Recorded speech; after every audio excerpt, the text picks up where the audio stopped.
동화마마, 오늘 들려주실 동화는 무엇인가요? 달력에 보면 작은 글씨로 입춘, 우수, 경칩, 소설 이런 말들이 쓰여 있는 것을 본 적이 있을 거예요. 바로 24절기인데요. 태양의 위치에 따라 계절적 구분을 하기 위해 만든 것으로 1년을 15일 간격으로 24등분해서 24절기라 부르고 있어요. 또한 각 절기를 3개의 후로 세분화해서 72후라고 구분했지요. 오늘은 각 절기마다 어떤 이야기들이 숨어 있는지 그 속에 숨은 이야기들을 찾아가 볼게요. 먼저 입춘이에요. 2월 4일경으로 봄이 시작되는 때이지요. 입춘 대길이라는 글을 써서 한 해 동안의 풍요를 기원하지요. 동풍이 불어 언 땅을 녹이고 동면하던 벌레가 움직이고 물고기가 얼음 위로 올라온다는 계절이에요. 다음은 2월 18일경 우수예요. 봄을 알리는 단비가 내리고 봄바람이 불기 시작하며 얼었던 땅이 녹기 시작하는 때입니다.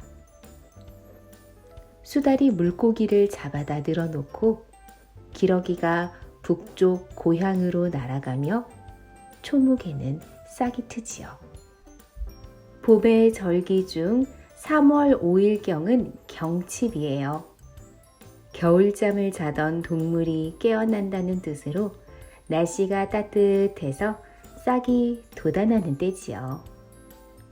복숭아 꽃이 피기 시작하고 꾀꼬리가 울며 매는 보이지 않고 비둘기가 날아다닌다 라고 해요. 그리고 3월 21일경은 춘분이에요.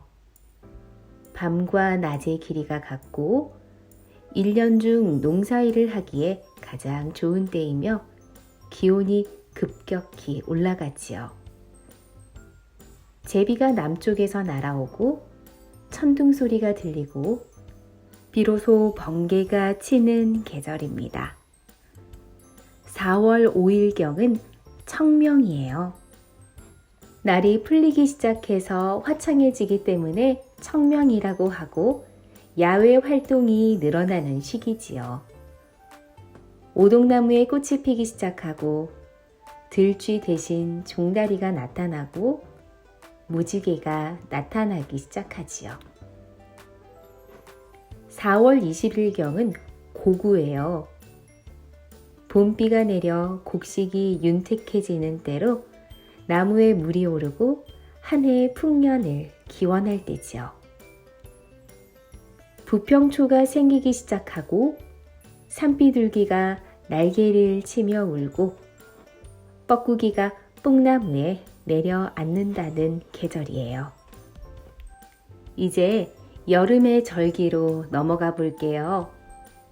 어린이날이 있는 5월 5일경은 입하예요. 여름이 시작되는 때로 기온이 올라가 농작물이 자라기 시작해서 몹시 바빠지는 시기지요. 땅강아지와 청개구리가 울고 지렁이가 땅에서 나오고 왕과라는 풀이 나온대요. 5월 21일경은 소만이에요. 실록이 우거지는 때로 본격적인 여름이 시작되고 만물이 점차 성장해 가득 차는 시기지요. 쓴바귀가 고개를 내밀고 냉이가 누렇게 마르며 보리가 익는 계절이지요. 6월 6일경은 망종이에요. 씨 뿌리기 좋은 시기라는 뜻으로 모내기, 잡초 제거, 보리배기 등 바쁜 시기지요. 사마귀가 생기고 떼까치가 울기 시작하며 개똥집바귀가 울지 않는다는 계절이에요. 6월 21일경은 하지예요. 1년 중 낮의 길이가 가장 긴 날로 1년 중 추수기와 더불어 농촌에서는 가장 바쁜 시기이지요. 사슴의 뿔이 떨어지고 매미가 울기 시작하며 반하라는 약초가 생기는 계절이에요. 7월 7일에서 8일경은 소서예요. 본격적인 무더위가 시작되고 모가 뿌리를 내리며 다양한 과일과 채소가 나오는 시기지요. 더운 바람이 불어오고 귀뚜라미가 벽에서 살며 매가 사나워지는 계절이지요. 7월 24일경 대서예요. 1년 중 가장 무더운 때로 큰 비가 내리기도 하고 녹음이 우거지는 시기지요. 썩은 풀이 반딧불이가 되고 흙이 습하고 무더워지며 때때로 큰 비가 내리는 계절입니다.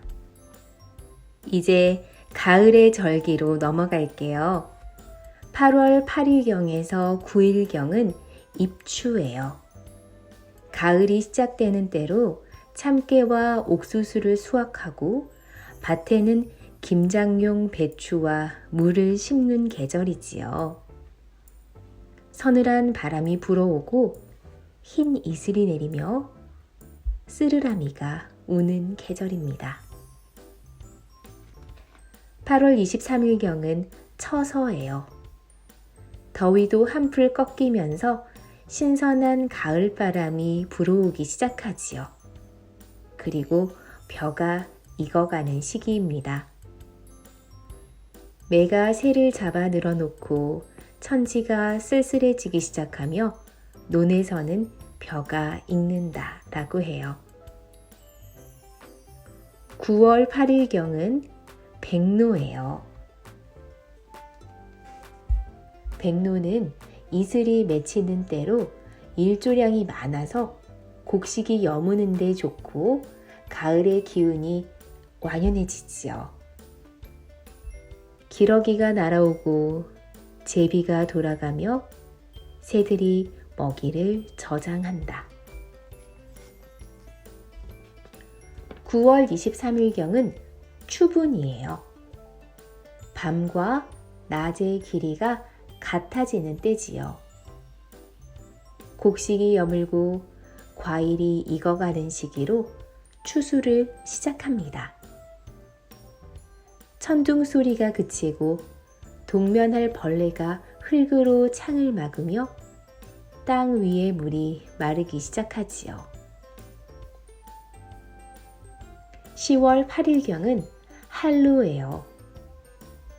찬 이슬이 맺히고 단풍이 짙어지고 여름새와 겨울새가 교체되는 시기이며 본격적인 추수철이지요.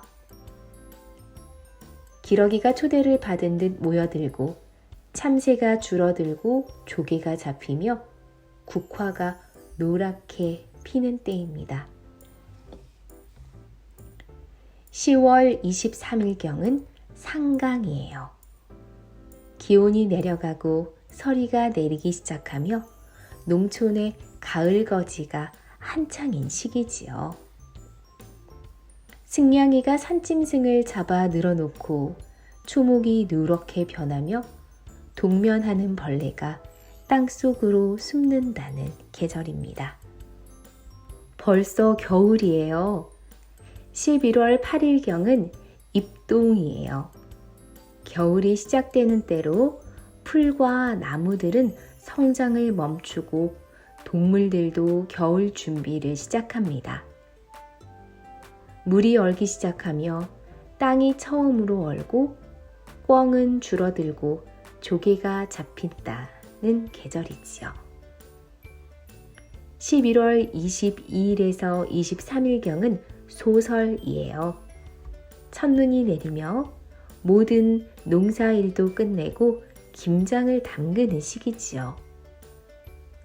무지개가 숨어서 나타나지 않고 천기는 오르고 지기가 내려가며 하늘과 땅이 막혀 겨울이 된다. 이런 의미를 가지고 있어요. 12월 8일경은 대설이에요. 큰 눈이 오는 때로 눈이 많이 오면 풍년이 든다고 하고 매주를 쓰기 시작할 때지요. 맷박쥐가 울지 않고 범이 짝짓기를 시작하며 탈의 붓꽃에 싹이 나온다. 12월 22일에서 23일경은 동지예요. 1년 중 밤의 길이가 가장 길며 팥죽을 쑤어 먹지요. 새해 달력을 나누어 주기도 해요. 지렁이가 꿈틀거리고 사슴의 뿔이 떨어지며 샘물이 어는 계절이지요. 1월 6일에서 7일경은 소환이에요. 우리나라에서는 소환이 가장 추울 때라고 해요. 양력 해가 바뀌고 처음 맞는 절기지요. 기러기가 북으로 향하고 까치가 둥우리를 짖기 시작하며 쑥꿩이 운다. 1월 20일경은 대한이에요. 마지막 절기로 몹시 춥다는 뜻이지만 소한보다는 덜 춥고 겨울을 매듭짓는 절기입니다. 닭이 알을 품고 새를 잡는 매는 빠르며 연못의 물이 단단히 어는 계절이지요. 이렇게 1년을 24개로 나눈 24절기에 대해서 알아봤어요. 이제 달력에 쓰여 있는 조그만 글씨를 볼 때마다 이런 의미를 가진 날이었구나 하고 다시 한번 생각해 볼 수 있는 친구들이 되었으면 좋겠어요. 오늘 이야기는 여기까지예요. 다음에도 재미있고 유익한 이야기로 다시 돌아올게요. 친구들, 좋은 밤 되세요.